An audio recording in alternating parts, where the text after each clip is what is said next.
হাজার হাজার ইসরায়েলি সৈন্য নিখোঁজ, গাজায় হামাসের মুখে আইডিএফ বিপর্যস্ত। মধ্যপ্রাচ্যের আকাশে ধোঁয়া আর আতঙ্কের গন্ধ। তেল আবিব থেকে গাজার সীমান্ত পর্যন্ত শুধু একটাই প্রশ্ন, ইসরায়েলি সেনারা কোথায়? হাজার হাজার সৈন্য নিখোঁজ, আর যারা আছে তারাও গাজায় ঢোকার ভয়ঙ্কর লড়াইয়ের জন্য প্রস্তুত নয়। ইসরায়েলি আর্মি রেডিওর নিজস্ব স্বীকারোক্তি, আইডিএফ এখন এক গভীর জনবল সংকটে। একদিকে হাজার সৈন্য উধাও, অন্যদিকে অতি গোঁড়া ইহুদি সম্প্রদায়ের তরুণরা সেনাবাহিনীতে যোগ দিতে অস্বীকার করছে। সেনা শিবিরগুলোতে শূন্যতার সুর বাজছে, কিন্তু এই শূন্যতা পূরণের জন্য ইসরায়েল এবার চোখ ঘুরিয়েছে বিদেশের দিকে। যুক্তরাষ্ট্র আর ফ্রান্সের ইহুদি তরুণদের কাছে যুদ্ধের ডাক পৌঁছে দেওয়ার প্রস্তুতি চলছে। লক্ষ্য নির্ধারণ করা হয়েছে 18 থেকে 25 বছরের যুবকরা। হিসেব অনুযায়ী শুধু মার্কিন আর ফরাসি সম্প্রদায়ের মধ্যে সম্ভাব্য 10,000-এরও বেশি নিয়োগ পাওয়া যেতে পারে। তবুও বাস্তবে তারা বছরে মাত্র 600 থেকে 700 সৈন্য নামাতে পারবে বলে অনুমান করা হচ্ছে। এদিকে যুদ্ধ থেমে নেই, গাজার আকাশে ইসরায়েলি যুদ্ধ বিমানের আগুন ঝরছে। সেনারা সীমান্তে জমায়েত, গাজা সিটির ভেতরে প্রবেশের প্রস্তুতি চলছে।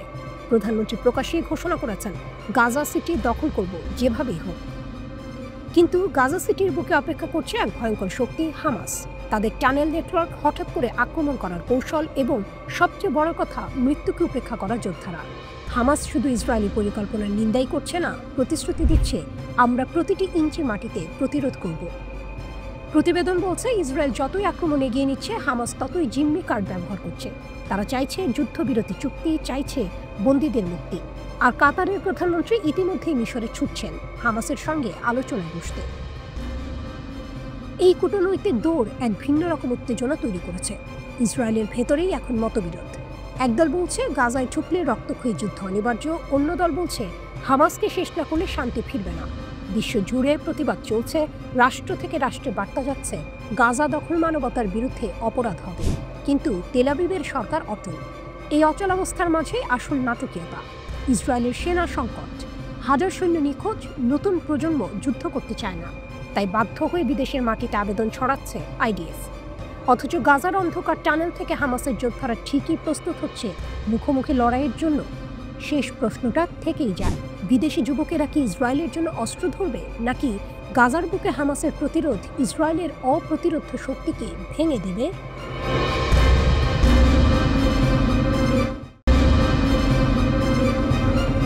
মধ্যপ্রাচ্যে যুদ্ধের ঘ্রাণ, মার্কিন সেনাদের বড় পদক্ষেপ, ইরানের চোখ রাঙানি। মধ্যপ্রাচ্যের আকাশে আবারও ঘন কুয়াশার মতো জমছে যুদ্ধের ছায়া। বাগদাদ ছেড়ে মার্কিন সেনারা পাড়ি জমাচ্ছে উত্তর ইরাকের কুর্দি নিয়ন্ত্রিত শহর এরবিলে। শত্রু ইরানের একেবারে দোরগোড়ায় নতুন ঘাঁটি গড়ার এই সিদ্ধান্তে উত্তেজনা ছড়িয়ে পড়েছে পুরো অঞ্চলে। প্রশ্ন উঠছে, এ কি কেবল সেনা পুনর্বিন্যাস, নাকি আসছে নতুন এক ভয়ঙ্কর সংঘাত? বাগদাদ ছেড়ে এরবিলে ট্রাম্প প্রশাসনের বড় খেলা। 2026 সালের সেপ্টেম্বরের মধ্যে আইন আল আসাদ ঘাঁটি, বাগদাদ বিমানবন্দর ও জয়েন্ট অপারেশনস কমান্ড থেকে সেনা সরিয়ে নেবে যুক্তরাষ্ট্র। তবে মার্কিন সামরিক প্রশিক্ষকরা থেকে যাবে ইরাকে, আর আন্তর্জাতিক জোটের সেনারা এরবিল ও উত্তর ইরাকে অবস্থান করবে একই সময় পর্যন্ত। আনুষ্ঠানিকভাবে বলা হচ্ছে আইসিসি বিরোধী মিশনের পর্যালোচনার ফলে এই পদক্ষেপ। কিন্তু বিশেষজ্ঞরা বলছেন, এটি কেবল বাহ্যিক কারণ, ভেতরে লুকিয়ে আছে আরও বড় পরিকল্পনা। গত জুনে ইসরায়েল হামলা চালায় তেহরানের সামরিক ও পারমাণবিক স্থাপনায়। 12 দিনের রক্তক্ষয়ী যুদ্ধে ইরান প্রমাণ করে দেয়, তার হাতে শুধু ক্ষেপণাস্ত্র নয়, অভেদ্য আকাশ প্রতিরক্ষা, ড্রোন বাহিনী আর সাইবার শক্তিও রয়েছে। তেহরান তেল আবিব ও মার্কিন ঘাঁটিতে পাল্টে আঘাত এনে বার্তা দিয়েছিল, আমরা প্রতিরক্ষামূলকই নই, প্রয়োজনে আগ্রাসীও হব। এই প্রেক্ষাপটেই নতুন করে মার্কিন সেনাদের স্থানান্তরকে দেখা হচ্ছে। কেননা ইরান ইতিমধ্যে প্রতিবেশী ইরাককে সতর্ক করেছে, ইসরায়েল বা যুক্তরাষ্ট্র যদি আবার আগ্রাসন চালায়, এবার জবাব হবে আরও ভয়ঙ্কর। প্রশ্ন, যুদ্ধ কি আরও কাছে? লন্ডন ভিত্তিক দৈনিক আশার্ক আল আওসাদ মার্কিন কর্মকর্তাদের উদ্ধৃত করে দাবি করেছে, ওয়াশিংটন আসলে সেনা কমাচ্ছে না, বরং পুনর্স্থাপন করছে। অর্থাৎ সরাসরি সংঘাতের জন্য নতুন মোর্চা করছে। এর মানে ইরানকে ঘিরে রাখা হচ্ছে আরও কৌশলগতভাবে। কিন্তু ইরানও যে নীরব বসে নেই তা পরিষ্কার। তাদের হাতে রয়েছে হাইপারসনিক ক্ষেপণাস্ত্র, উন্নত আকাশ প্রতিরক্ষা এবং ড্রোন বাহিনী, যেগুলো প্রতিপক্ষের প্রযুক্তিকে অচল করে দেওয়ার মতো সক্ষমতা রাখে। অর্থাৎ নতুন সংঘাত শুরু হলে এবার শুধু বাগদাদ নয়, এরবিল থেকে শুরু করে মার্কিন ঘাঁটিগুলো ঝুঁকির মুখে পড়তে পারে। এদিকে মার্কিন সেনারা এরবিলে ঘাঁটি গড়ছে, অন্যদিকে ইরান ঘোষণা করছে, যে কোনো আকাশ, যে কোনো আক্রমণ ভেদ করার মতো শক্তি আমাদের হাতে আছে। যেন দাবার ছকে দুই পক্ষই নিজের চাল সাজাচ্ছে। এই ঘোষণার ভেতরে লুকিয়ে আছে বড় বার্তা। যুক্তরাষ্ট্র যদি মনে করে ইরানকে সহজে কোণঠাসা করা যাবে, তবে সেটি হবে সবচেয়ে বড় ভুল। কারণ জুনের যুদ্ধ ছিল কেবল এক ট্রেলার, আসল সিনেমা এখনো বাকি। মধ্যপ্রাচ্যের তেল সমৃদ্ধ ভূমি এখন দাঁড়িয়ে আছে এক মোড়ে। একদিকে শান্তির ক্ষীণ আশা, অন্যদিকে এক ভয়ঙ্কর যুদ্ধের ঘ্রাণ। প্রশ্ন কেবল একটাই, আগামী সংঘাতে কে প্রথম চাল দেবে?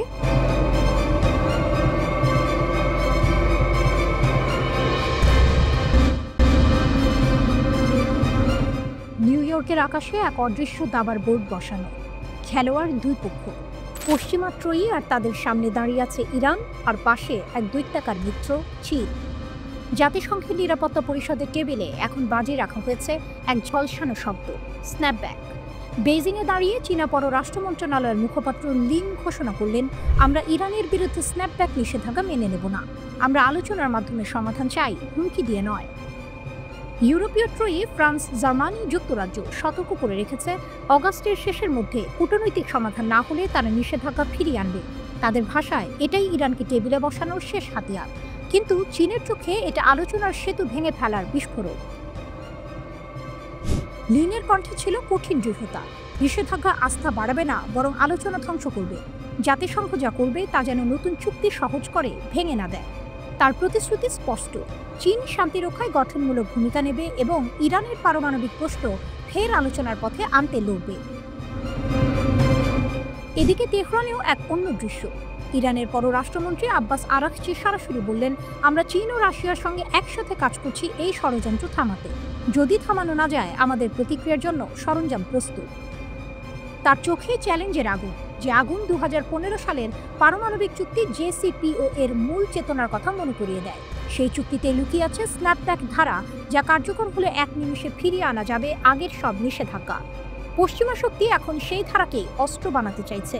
কিন্তু ইরান বলছে, ব্রিটেন, ফ্রান্স, জার্মানি আর বৈধ অংশগ্রহণকারী নয়, চীন ও রাশিয়াও এই দাবি সমর্থন করছে, কারণ তারাও জানে যদি আজ ইরান নত হয়, কাল তাদের উপরই নামতে পারে একই ছুরি। জাতিসংঘের বৈঠকের ঘরে এই দ্বন্দ্ব যেন ধীর গতির এক থ্রিলার। এক পাশে পশ্চিমের চাপ, অন্য পাশে ইরান চীনের ঐক্য। রাশিয়া প্রস্তুত, ভেটো হাতে তাদের অবস্থান অটল। লিন স্পষ্ট করে দিলেন, বেইজিং শুধু দর্শক নয়, খেলোয়াড়ও। তাদের লক্ষ্য পারমাণবিক অস্ত্র বিস্তার রোধ করা, কিন্তু তার নামে কোনো দেশের সার্বভৌমত্বে আঘাত নয়। আর ইরানের জন্য এই সমর্থন কেবল কূটনৈতিক ঢাল নয়, এটি এক প্রমাণ যে বিশ্ব এখন আর একমেরু নয়। দাবার বোর্ডে চাল গোনা শুরু হয়েছে। অগাস্টের শেষ সীমা যত কাছে আসছে, তত বাড়ছে চাপ। পশ্চিমা ত্রয়ী মনে করছে তারা শেষ চেক দেবে, কিন্তু ইরান ও চীনের চোখে এখনো পুরো খেলা বাকি। আর শেষ চাল, সেটা হয়তো ভেটোতেই আটকে যাবে, বেইজিং আর মস্কোর হাতে। জাতিসংঘের করিডোরে হাঁটছে এক প্রশ্ন, এ লড়াই কি নিষেধাজ্ঞার, নাকি ভবিষ্যতের বিশ্ব ভারসাম্যের? ইরান ও চীন যেন একসাথে উত্তর দিচ্ছে, আমরা পিছাবো না।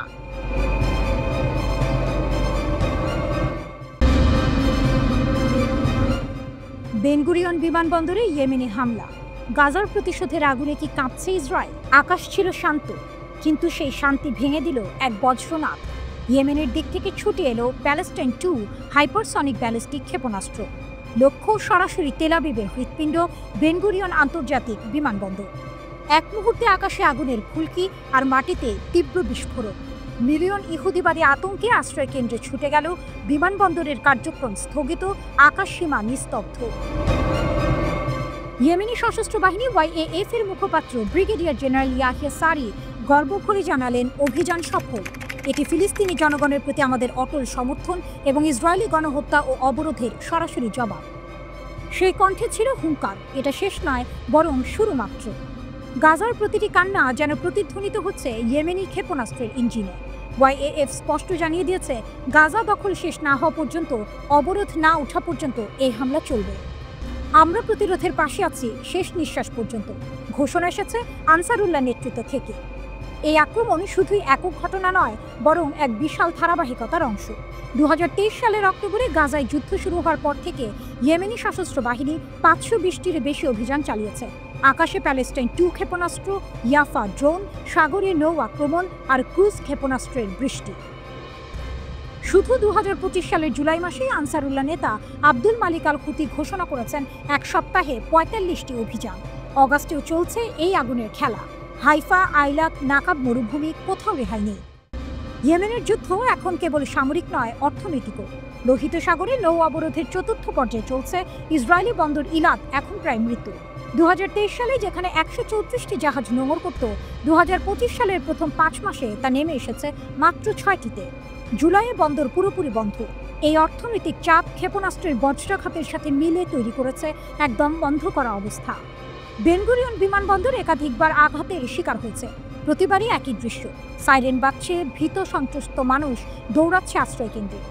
প্রতিবারই একই দৃশ্য, সাইরেন বাজছে, ভীত সন্ত্রস্ত মানুষ দৌড়াচ্ছে আশ্রয় কেন্দ্রে। ফ্লাইট স্থগিত, আন্তর্জাতিক যাতায়াত বিঘ্নিত। 2025 সালের মে মাসে সরাসরি হামলার পর বিমান চলাচল 13% কমে গেছে। এখানে একটি বড় মোড়। ইয়েমেন একা নয়, ছায়ার আড়াল থেকে হিজবুল্লাহ একই শত্রুর বিরুদ্ধে যুদ্ধের প্রস্তুতি বাড়াচ্ছে।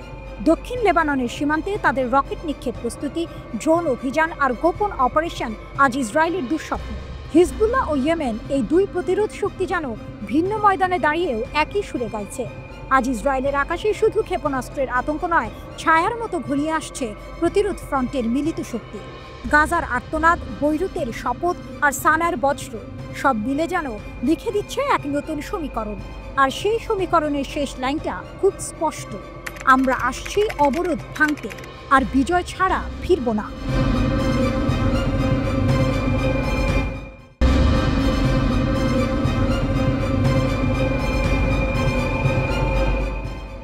ইরানের বার্তা বিশ্বকে, চাপের কাছে নয়, শক্তির পথে অটল। তেহরানের আকাশে এক কঠিন ঘোষণা ভেসে উঠল: ইরান মাথা নোয়াবে না। কেউ চাইলেই তারা তাদের পারমাণবিক পথ থামাবে না। ইরানের পারমাণবিক শক্তি সংস্থা AEOI প্রধান মোহাম্মদ ইসলামী এমন এক ভাষণ দিলেন যা যেন পশ্চিমা দুনিয়ার কানে বজ্রপাতের মতো বাজল। তিনি সোজা সাপটা বললেন, ইরানি জাতি বুলিংয়ের কাছে আত্মসমর্পণকারী নয়। দ্বিমুখী নীতির বিরুদ্ধে ইরানের অটল অবস্থান।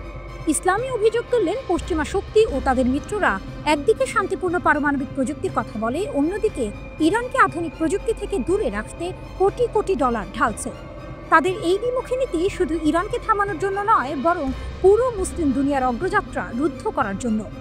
তিনি সরাসরি বললেন, ইরানের পারমাণবিক কর্মকাণ্ডকে কলঙ্কিত করার জন্য যে ষড়যন্ত্র চলছে তা তাদের আধিপত্যবাদী চরিত্রের প্রমাণ। আর সেই চরিত্র স্পষ্টভাবে দেখা যায় ফিলিস্তিনিদের বিরুদ্ধে তাদের অপরাধের মধ্যেও। ইসরায়েল মার্কিন হামলার স্মৃতি। জুন মাসের ঘটনা তুলে ধরে ইসলামী জানান, ইসরায়েলি সরকার ও মার্কিন যুক্তরাষ্ট্র ইরানের পারমাণবিক স্থাপনায় ভয়াবহ হামলা চালিয়েছিল। এতে ধ্বংস হয়েছে স্থাপনা, নিহত হয়েছেন দেশের মেধাবী পারমাণবিক বিজ্ঞানীরা। এমন হামলা হয়েছিল মাত্র 12 দিনের মধ্যে, ঠিক তখনই যখন আন্তর্জাতিক পারমাণবিক শক্তি সংস্থা IAEA ইরান বিরোধী ভিত্তিহীন প্রস্তাব পাশ করেছিল। ইসলামের কণ্ঠে ক্ষোভ। যদি তাদের দাবি সত্য হয় তাহলে প্রমাণ দেখাতো, কিন্তু কোনো তদন্তই এসব অভিযোগ প্রমাণ করতে পারেনি। তার মতে এসব প্রস্তাব আসলে ইরানের অগ্রগতিকে থামানোর আড়াল মাত্র, দ্বৈত মানদণ্ডের কটাক্ষ। ইসলামী মনে করিয়ে দেন, ইসরায়েল পারমাণবিক অস্ত্র বিস্তার রোধ চুক্তি NPT বা IAEA এর সুরক্ষা চুক্তির সদস্যই নয়, অথচ পশ্চিমা শক্তি কখনো তাদের পারমাণবিক অস্ত্র কর্মসূচি নিয়ে প্রশ্ন তোলে না, বরং ইরানের বৈজ্ঞানিক উন্নতি তাদের জন্য আতঙ্ক।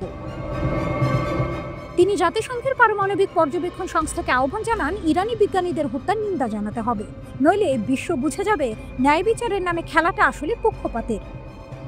ইচ্ছা শক্তির যুদ্ধ, হুমকি শেষ না হওয়া পর্যন্ত প্রস্তুতি। এই অনুষ্ঠানে AEOI এর মুখপাত্র বেহরুজ কামাল বান্দি সতর্ক করলেন, আমরা কঠিন 12 দিন পেরিয়েছি। যতক্ষণ পারমাণবিক কর্মসূচি হুমকির মুখে থাকবে, আমাদের সতর্ক থাকতে হবে। এ কেবল প্রযুক্তির লড়াই ছিল না, ছিল ইচ্ছা শক্তির যুদ্ধ। ইরান বুঝে গেছে, যেদিন তারা সতর্কতা হারাবে সেই দিন শত্রুরা আবার আঘাত হানবে।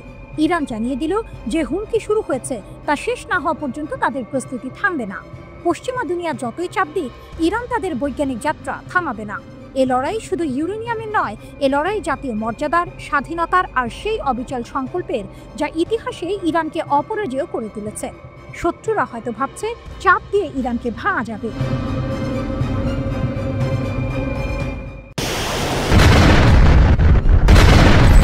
বিমানবন্দরের নীরবতা ভাঙল বিকট শব্দ। তেল আবিবের বেন গুরিয়ন বিমানবন্দর।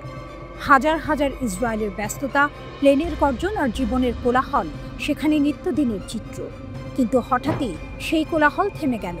আকাশের বুকে শোনা গেল এক দানবীয় শব্দ, যা শব্দের চেয়েও দ্রুত গতিতে ছুটে আসছিল। এক মুহূর্তের মধ্যেই সতর্কতা সাইরেন বেজে উঠল। বিমানবন্দরের শান্ত পরিবেশ মুহূর্তেই পরিণত হলো আতঙ্কের প্রান্তরে। হাজার হাজার মানুষ নিরাপদ আশ্রয়ের দিকে পাগলের মতো ছুটে চলল। যে ক্ষেপণাস্ত্রটি এই ভয়াবহতা সৃষ্টি করেছে তার নাম প্যালেস্টাইন 2। এটি একটি হাইপারসনিক ব্যালিস্টিক ক্ষেপণাস্ত্র, আর এর পেছনের কারিগর হলো ইয়েমেনি সশস্ত্র বাহিনী। যে সময় পুরো আরব বিশ্ব ফিলিস্তিনিদের ওপর চলা ইসরায়েলি হামলার মুখে নিশ্চুপ, তখন শুধুমাত্র এই ইয়েমেনিরাই ফিলিস্তিনিদের প্রতি সংহতি জানিয়ে একের পর এক হামলা চালিয়ে যাচ্ছে। কিন্তু কেন তারা এত দূর থেকে ইসরায়েলে আঘাত হানছে, আর কিভাবে তাদের হাতে এলো এমন বিধ্বংসী অস্ত্র? ইরানের হাতের পুতুল নাকি ফিলিস্তিনের বন্ধু?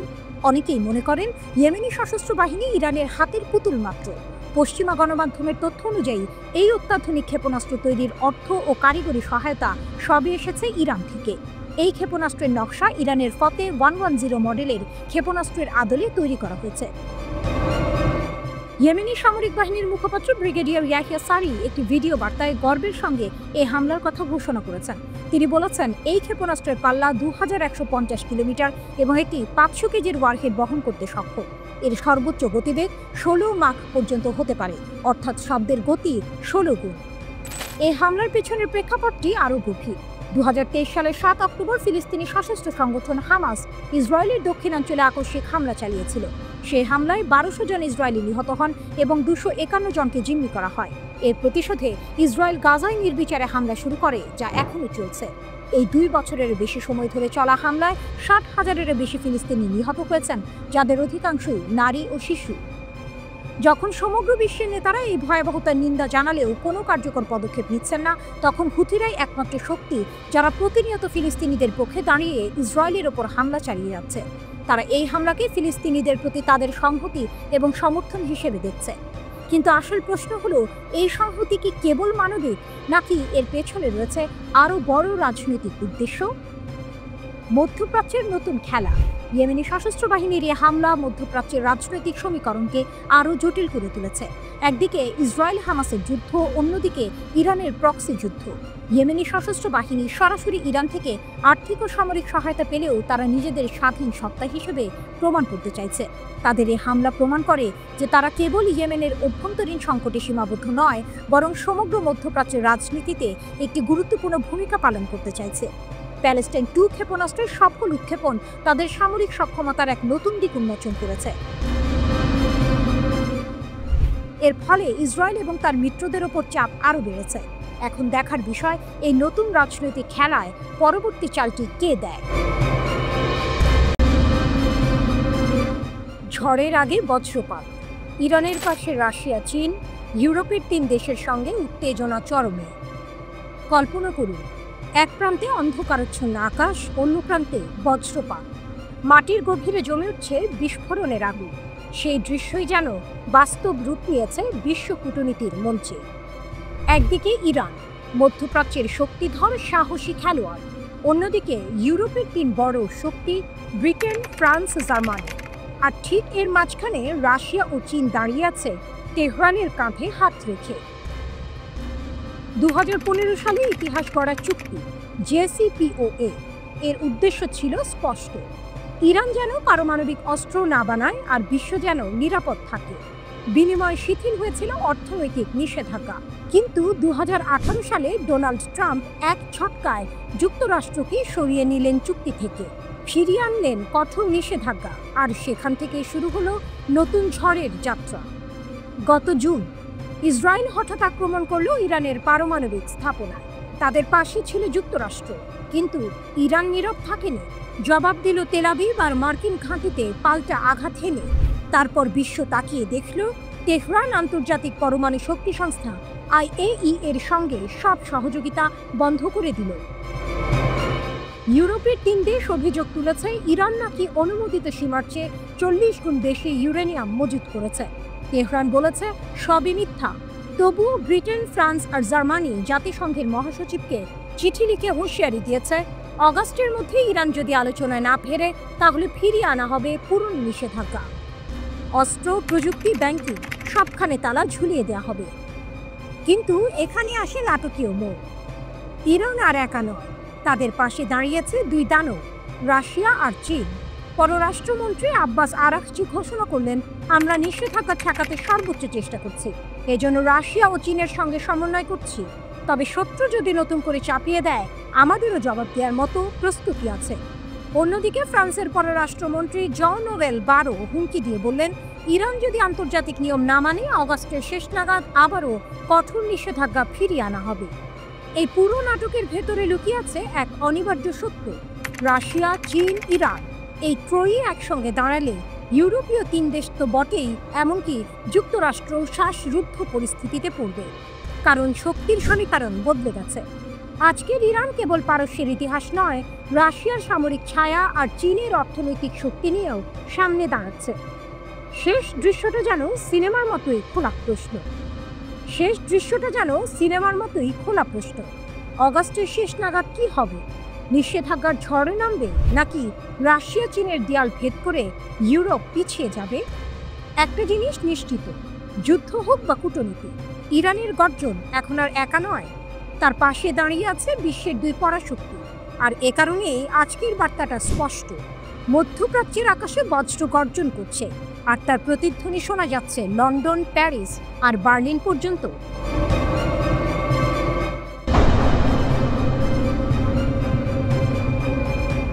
পুতিন কি ইরানকে পারমাণবিক বোমা তৈরিতে সাহায্য করছে? গোপন এক রাতের অন্ধকার সফরে শুরু হয় এই গল্প। একদল ইরানি বিজ্ঞানী চুপিসারে পা রেখেছিলেন রাশিয়ার মাটিতে। তাদের মিশন ছিল অত্যন্ত গোপনীয়। এই সফরের পেছনে লুকিয়েছিল একটা গভীর পরিকল্পনা, যা বিশ্বের রাজনৈতিক মানচিত্রকে বদলে দিতে পারে। সবার মনে একটাই প্রশ্ন, পুতিন কি তবে ইরানকে পারমাণবিক অস্ত্র তৈরিতে সাহায্য করছেন? এই প্রশ্নের জবাব খুঁজতে গিয়ে ফাইন্যান্সিয়াল টাইমসের এক চাঞ্চল্যকর প্রতিবেদন যেন এক সিনেমার প্লট উন্মোচন করেছে। প্রতিবেদন অনুযায়ী 2024 সালের অগাস্ট মাসে ইরানের একদল বিজ্ঞানী গোপনে রাশিয়া সফর করেন। তাদের লক্ষ্য ছিল শুধু সাধারণ প্রযুক্তি নয়, এমন কিছু দ্বৈত ব্যবহারের প্রযুক্তি জোগাড় করা যা সামরিক কাজেও ব্যবহার করা যায়। এই 5 সদস্যের দলের নেতৃত্বে ছিলেন একজন পরমাণু পদার্থবিদ আলী কালভান্দো, যিনি ইরানের সামরিক গবেষণা সংস্থা SPND এর একজন জ্যেষ্ঠ কর্মকর্তা। এই সংস্থাটি পারমাণবিক অস্ত্র কর্মসূচির সাথে সরাসরি যুক্ত। দলের মধ্যে একজন সামরিক গোয়েন্দা কর্মকর্তাও ছিলেন, যা এই সফরের উদ্দেশ্যকে আরও রহস্যময় করে তোলে। ফাইন্যান্সিয়াল টাইমস গোপন সূত্রের বরাতে এই তথ্য ফাঁস করে। এর বরাতে ইরান ইন্টারন্যাশনাল জানায়, 2024 সালের অগস্টে এই সফরের নেতৃত্বে ছিলেন 43 বছর বয়সী ইরানি পারমাণবিক পদার্থবিদ আলী কালভান। তিনি কূটনৈতিক পরিষেবা পাসপোর্টে মস্কোতে এসেছিলেন। তার সাথে ছিলেন আরও 4 জন। তখন কালভান বলেছেন তারা একটি বেসরকারি পরামর্শদাতা সংস্থার প্রতিনিধিত্ব করেছেন। কিন্তু এখন পশ্চিমা কর্মকর্তারা জানান, প্রতিনিধি দলটিতে একজন সামরিক কাউন্টার ইন্টেলিজেন্স অফিসার এবং ইরানের প্রতিরক্ষামূলক উদ্ভাবন ও গবেষণা সংস্থা SPND-র সাথে যুক্ত সদস্যরা ছিলেন। ইরানের প্রতিনিধি দল রাশিয়ার বিজ্ঞানীদের সাথে দেখা করে এবং এমন সব কোম্পানি পরিদর্শন করে যারা অত্যন্ত সংবেদনশীল প্রযুক্তি নিয়ে কাজ করে। তাদের আগ্রহের মূল কেন্দ্রবিন্দু ছিল ট্রিটিয়াম নামক একটি হাইসোটপ, যা পারমাণবিক ওয়ারহেড তৈরিতে অপরিহার্য। এই সফর শুরুর আগে তারা এক চিঠিতে ট্রিটিয়াম, স্ট্রন্টিয়াম 90 এবং নিকেল 63 এর মতো সংবেদনশীল উপাদানগুলো সরবরাহের অনুরোধ করে। এই উপাদানগুলো সামরিক ক্ষেত্রে ব্যবহারের জন্য অত্যন্ত গুরুত্বপূর্ণ। এই সফর থেকে এক নতুন সত্য সামনে এসেছে। এতদিন ধরে রাশিয়া পারমাণবিক ইরানের ঘোর বিরোধী ছিল, কিন্তু এই গোপন সফর প্রমাণ করে যে মস্কোর অবস্থান হয়তো বদলাচ্ছে। বিশ্লেষকরা মনে করেন, ফেডারেল সিকিউরিটি সার্ভিসের অনুমোদন ছাড়া এই ধরনের সফর ও প্রযুক্তিগত আলোচনা সম্ভব নয়। এর অর্থ রাশিয়া হয়তো এখন ইরানের পারমাণবিক উচ্চাকাঙ্ক্ষাকে গোপনে সমর্থন করছে। এই খবরটি এমন এক সময় প্রকাশিত হয়েছে যখন ইরান তার পারমাণবিক সক্ষমতা দ্রুত বাড়াচ্ছে। মার্কিন কর্মকর্তারা বলছেন, ইরান আনুষ্ঠানিকভাবে ঘোষণা না করলেও খুব দ্রুত পারমাণবিক বোমা তৈরি করতে সক্ষম। ইরানের এই সক্ষমতা নিয়ে পশ্চিমা বিশ্ব জুড়ে উদ্বেগ বাড়ছে। জুন মাসে ইসরায়েলি বাহিনী SPND সদর দপ্তরে হামলা চালিয়েছিল, যেখানে বেশ কয়েকজন বিজ্ঞানী নিহত হন। এই হামলাগুলো সত্ত্বেও ইরান তার পারমাণবিক কর্মসূচিকে এগিয়ে নিয়ে যাচ্ছে। এই ঘটনাগুলো ইঙ্গিত দিচ্ছে ইরান পারমাণবিক শক্তিধর রাষ্ট্রে পরিণত হতে পারে, আর তার পেছনে হয়তো রয়েছে রাশিয়ার নীরব সমর্থন। ইরান যেমন তার শক্তি বৃদ্ধির জন্য দৃঢ় প্রতিজ্ঞ, তেমনি রাশিয়াও হয়তো আমেরিকার প্রভাব কমাতে তাদের পুরনো অবস্থান থেকে সরে আসছে।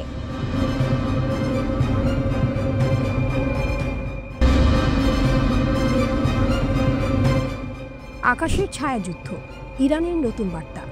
প্রতিরক্ষার আড়ালে আক্রমণের ইঙ্গিত। ভাবুন, এক উত্তেজনাপূর্ণ দৃশ্য। মধ্যপ্রাচ্যের আকাশে যুদ্ধ বিমান ঘুরে বেড়াচ্ছে, ক্ষেপণাস্ত্রের হুমকি চারপাশে। ঠিক তখনই ইরান জানিয়ে দিল, আমাদের আকাশ অজেয়। এই ঘোষণাটা শুধু সামরিক দম্ভ নয়, বরং এক গভীর কৌশলগত বার্তা। 16ই আগস্ট ইরানের গুরুত্বপূর্ণ বিমান প্রতিরক্ষা ঘাঁটি কমের ফর্দ এয়ার ডিফেন্স বেজে পৌঁছান Khatam al Anbiya air defence commander brigadier general. তিনি ঘাঁটির বিভিন্ন অংশ ঘুরে দেখেন, সেনাদের সাথে কথা বলেন এবং শহীদ যোদ্ধাদের স্মরণ করেন, যারা গত জুনে ইসরায়েলের সঙ্গে 12 দিনের যুদ্ধে প্রাণ হারিয়েছেন। জেনারেল স্পষ্ট জানিয়ে দেন, দেশের সার্বভৌমত্ব রক্ষায় বিমান প্রতিরক্ষা বাহিনী প্রথম সারির ঢাল। শত্রুর যে কোনো আক্রমণ আকাশেই থামিয়ে দেওয়া হবে। এই বার্তাটা শুধু প্রতিরক্ষা নিয়ে নয়, বিশ্লেষকরা বলছেন ইরান আসলে বোঝাতে চাইছে তারা শুধু আকাশ পাহারা দিচ্ছে না, সক্রিয় প্রতিরক্ষার কৌশল নিয়েছে। মানে যদি হামলা আসে, আকাশে থামানো হবে, আবার একই সঙ্গে শত্রুর ঘাঁটিতেও পাল্টা আঘাত যাবে। বার্তার আড়ালে বার্তা, শত্রুর উদ্দেশ্যে সতর্কবার্তা। যুক্তরাষ্ট্র সম্প্রতি ইরানের পারমাণবিক স্থাপনায় হামলার হুমকি দিয়েছে। ইরান জানিয়ে দিল, আকাশ প্রতিরক্ষা ব্যবস্থা দাঁড়িয়ে আছে, যে কোনো মুহূর্তে আক্রমণ ঠেকাতে প্রস্তুত।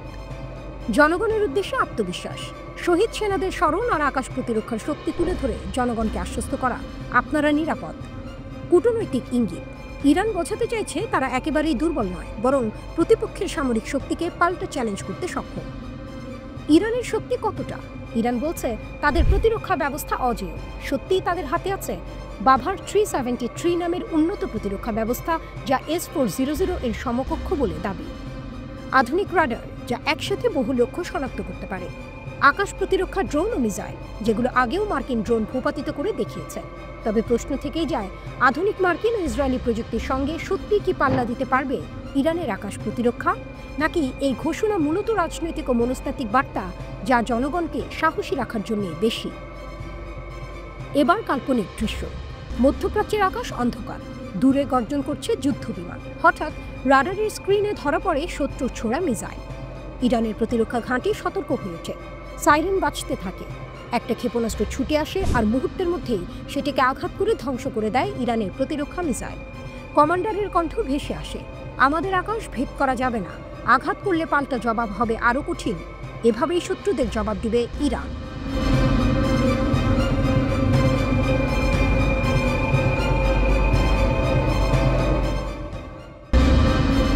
গল্পটা শুরু হয় রাতের আঁধারে, যখন তেহরানের সরু গলিগুলোতে রহস্যের জাল বুনছিল বাতাস। শুধু তেহরান নয়, ছড়িয়ে ছিটিয়ে থাকা অন্যান্য শহরেও চলছিল এক গোপন খেলা। ইসরায়েলি গোয়েন্দা সংস্থা মোসাদের এজেন্টরা ছড়িয়ে পড়েছিল ইরানের মাটিতে এক অদৃশ্য সাপ হয়ে। তাদের লক্ষ্য দেশের গোপনীয় তথ্য পাচার করা, অস্থিতিশীলতা তৈরি করা। কিন্তু তাদের চাল ছিল ত্রুটিপূর্ণ, কারণ ইরানের গোয়েন্দারা তাদের এই ছায়া যুদ্ধকে গভীরভাবে পর্যবেক্ষণ করছিল। নীরবে দক্ষতার সাথে তারা 21 জনকে চিহ্নিত করল। তাদের মধ্যে 20 জনকেই গ্রেপ্তার করা হয়েছে এবং এদেরকে হাতে নাতে ধরেছে ইরানের গোয়েন্দা মন্ত্রণালয়। এই এজেন্টরা শুধু তথ্য পাচারকারী ছিল না, তাদের মধ্যে অনেকে দেশের গুরুত্বপূর্ণ বিষয়ে হস্তক্ষেপের পরিকল্পনাও করছিল। গ্রেপ্তার হওয়া এই এজেন্টদের মধ্যে একজন নারীও ছিলেন, যিনি আপাতদৃষ্টিতে একজন সাধারণ ব্যবসায়ী হিসেবে নিজেকে পরিচয় দিয়েছিলেন। কিন্তু তার ফোন থেকে উদ্ধার হওয়া কিছু এনক্রিপ্টেড বার্তা ফাঁস করে দেয় তার আসল পরিচয়। এই গ্রেপ্তারগুলো ছিল ইরানের জন্য একটি বড় বিজয়, যা দেশের নিরাপত্তা ব্যবস্থাকে আরও শক্তিশালী করে তোলে। কিন্তু এখানেই গল্পের শেষ নয়, বরং এর শুরু। কারণ এর পরপরই ঘটে গেল এক ভয়াবহ ঘটনা, যা সমগ্র ইরানকে নাড়িয়ে দিল। তেহরানের কেন্দ্রীয় কারাগারে রুজবে ভাদি নামে একজন ব্যক্তির মৃত্যুদণ্ড কার্যকর করা হয়। তার অপরাধ মোসাদের হয়ে গুপ্তচর বৃত্তি করা। রুজবে একসময় দেশের একজন খ্যাতিমান পারমাণবিক বিজ্ঞানী ছিলেন, কিন্তু অর্থের লোভ এবং প্রতিশোধের নেশা তাকে অন্ধকার পথে নিয়ে যায়। তিনি ইরানের পারমাণবিক কর্মসূচির সংবেদনশীল তথ্য ইসরায়েলি গোয়েন্দা সংস্থাকে ফাঁস করে দিচ্ছিলেন। তার মৃত্যুদণ্ড ছিল এক কঠোর বার্তা। ইরানের বিচার বিভাগ স্পষ্ট করে দেয়, দেশের নিরাপত্তার সাথে কোনো আপোষ নয়। এই ঘটনার পরপরই আরও একটি চাঞ্চল্যকর ঘটনা প্রকাশ্যে আসে। তেহরানের দক্ষিণ পূর্বাঞ্চলে একটি সন্ত্রাসী সেল ভেঙে দিয়েছে ইরানের নিরাপত্তা বাহিনী। Islamic Republic news agency IRNA অনুসারে এই সেলটি মোসাহেদিন-ই-খালক অর্গানাইজেশন MKO এর সাথে সম্পর্কিত ছিল। এই দলটি জনশৃঙ্খলা বিঘ্নিত করার এবং অস্থিতিশীলতা সৃষ্টির পরিকল্পনা করছিল। তবে তাদের পরিকল্পনা ব্যর্থ হয়ে যায়। পাক দাশেত কাউন্টির গভর্নর মোহাম্মদ হাসানপুর জানান 3 সদস্যের এই দলটিকে গ্রেপ্তার করা হয়েছে এবং তাদের জিজ্ঞাসাবাদ চলছে। এই 3টি ঘটনা একে অপরের সাথে সম্পর্কযুক্ত ছিল। এটা যেন এক বিশাল ষড়যন্ত্রের 3টি ভিন্ন অংশ। প্রথমে মোসাদের এজেন্ট গ্রেপ্তার, তারপর একজন পারমাণবিক বিজ্ঞানীর মৃত্যুদণ্ড এবং সবশেষে একটি সন্ত্রাসী সেলের পতন। এর পেছনের মূল উদ্দেশ্য ছিল ইরানের নিরাপত্তা ব্যবস্থাকে ভেঙে দেয়া এবং দেশে বিশৃঙ্খলা তৈরি করা। কিন্তু ইরান তার গোয়েন্দা নেটওয়ার্কের মাধ্যমে এই চক্রান্তগুলোকে একের পর এক নস্যাৎ করে দিয়েছে। এই ঘটনাগুলো থেকে একটি বিষয় পরিষ্কার, ইরানের সরকার দেশের নিরাপত্তা নিশ্চিত করতে দৃঢ় প্রতিজ্ঞ। বিচার বিভাগের প্রধান গোলাম হোসেন মোসেনি এজেই বারবার জোর দিয়ে বলেছেন, গুপ্তচর বৃত্তির মতো অপরাধের সাথে কোনো আপোষ করা হবে না। দেশের বিচার বিভাগ ও নিরাপত্তা বাহিনী ঐক্যবদ্ধভাবে কাজ করছে। এখন প্রশ্ন হচ্ছে, এই ঘটনাগুলোর পর মোসাদকে আবারও নতুন কোনো চাল চালবে, নাকি তারা তাদের কৌশল পরিবর্তন করতে বাধ্য হবে? ইরানের নিরাপত্তা বাহিনী কি পারবে সব ষড়যন্ত্র নস্যাৎ করতে?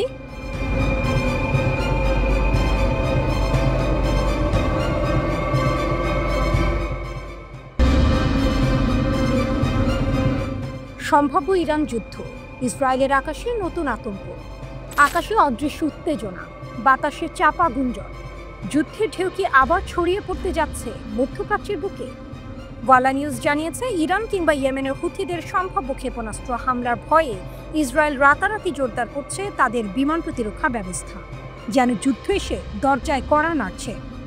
ইসরায়েলের প্রতিরক্ষা মন্ত্রণালয়ের মহাপরিচালক মেজর জেনারেল আমির বারাম নির্দেশ দিয়েছেন, অ্যারো 3, অ্যারো 4, আয়রন ডোম, ডেভিড স্লিং আর ভূমি ভিত্তিক লেজার সিস্টেম দ্রুত উন্নয়ন করতে হবে। শুধু তাই নয়, বাড়ানো হচ্ছে নতুন রাডার আর গোপন প্রতিরক্ষা প্রযুক্তি। এক কথায় পুরো দেশকে ঢেকে ফেলতে চাইছে এক অদৃশ্য ঢাল দিয়ে। কিন্তু কেন এত তাড়াহুড়ো? কারণ ইতিহাস ভুলতে দেয় না। মাত্র 2 মাস আগের যুদ্ধে ইরান হঠাৎ করে নিক্ষেপ করেছিল 20টি ব্যালিস্টিক ক্ষেপণাস্ত্র। ইসরায়েল দাবি করে বেশিরভাগই নাকি আটকানো হয়েছে, কিন্তু বাস্তব অন্য কথা বলে। কিছু ক্ষেপণাস্ত্র আছড়ে পড়ে বেয়ারশেবার একটি অ্যাপার্টমেন্ট কমপ্লেক্সে। ধোঁয়া, আগুন, চিৎকার, নিরাপত্তা বেষ্টনীর ফাঁক তখন স্পষ্ট হয়ে ওঠে। বারামের নির্দেশের ভেতরে তাই ভয়ও আছে, আবার স্বীকারোক্তিও। আর সেই কারণেই মার্কিন সেন্টকমের সঙ্গে জোরদার করছে সহযোগিতা। মনে রাখা দরকার, 2021 সাল থেকে ইসরায়েল সরাসরি যুক্ত হয়েছে সেন্টকমের ছত্রছায়ায়। গত 13ই জুন ইসরায়েল ইরানে চালায় আকস্মিক সামরিক অভিযান। লক্ষ্য ইরানের পারমাণবিক স্থাপনা। মুহূর্তেই ধ্বংস হয়ে যায় ল্যাব, বিস্ফোরণে মাটিতে মিশে যান জ্যেষ্ঠ কমান্ডার আর পারমাণবিক বিজ্ঞানীরা। 12 দিনের সংঘাতে ইরানের 1062 জন প্রাণ হারায়, তাদের মধ্যে 786 জন সামরিক আর 276 জন সাধারণ মানুষ। ইরান কি চুপ করেছিল? না, তারা ফিরিয়ে দিয়েছিল জবাব। ব্যালিস্টিক ক্ষেপণাস্ত্র ছুঁড়ে কাঁপিয়ে দিয়েছিল ইসরায়েলের শহর।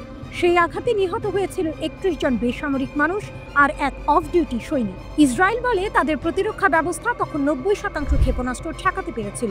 কিন্তু বিশ্ব জানে, যুদ্ধক্ষেত্রে একটি ফাঁক মানে মৃত্যু, মানে ভাঙন, মানে আঘাত। ইসরায়েল আকাশ ঢেকে দিতে চাইছে লোহা আর লেজার, অথচ ইরান প্রমাণ করেছে তাদের হাতের শক্তি শুধু রকেট নয়, মহাকাশ ছুঁয়ে যাওয়া ব্যালিস্টিক ক্ষেপণাস্ত্র। অ্যারো 3 বা আয়রন ডোম হয়তো শত শত আক্রমণ ঠেকাতে পারে, কিন্তু ইরানের প্রতিটি ক্ষেপণাস্ত্র যেন নতুন ধাঁধা, নতুন শক। আর ইয়েমেনের হুথিদের কথা, সেখানেও তেহরানের ছায়া। একের পর এক মিসাইল ছুটে যাচ্ছে ইসরায়েলের দিকে। আকাশ প্রতিদিনই হয়ে উঠছে যুদ্ধক্ষেত্র। প্রতিরক্ষা ব্যবস্থার স্তূপ গড়ে কি ইসরায়েল সত্যি নিরাপদ, নাকি ইরানের প্রতিটি পাল্টা আঘাত তাদের মনে করিয়ে দিচ্ছে শক্তির লড়াইয়ে অজেয় কেউ নয়? আকাশে যখন লাল অ্যালার্ম বাজে তখন বোঝা যায় মধ্যপ্রাচ্যের মঞ্চে নাটক শেষ হয়নি, কেবল বিরতির পর্দা নেমেছে। ইরান দেখিয়েছে তারা শক্তি এক আঘাতে থেমে যায় না। প্রতিটি শত্রুর আকাশে তাদের প্রতিরোধের ছায়া ভাসমান। আর ইসরায়েল আয়রন ডোমের দেয়াল তুলেও সেই ছায়া মুছে ফেলতে পারছে না।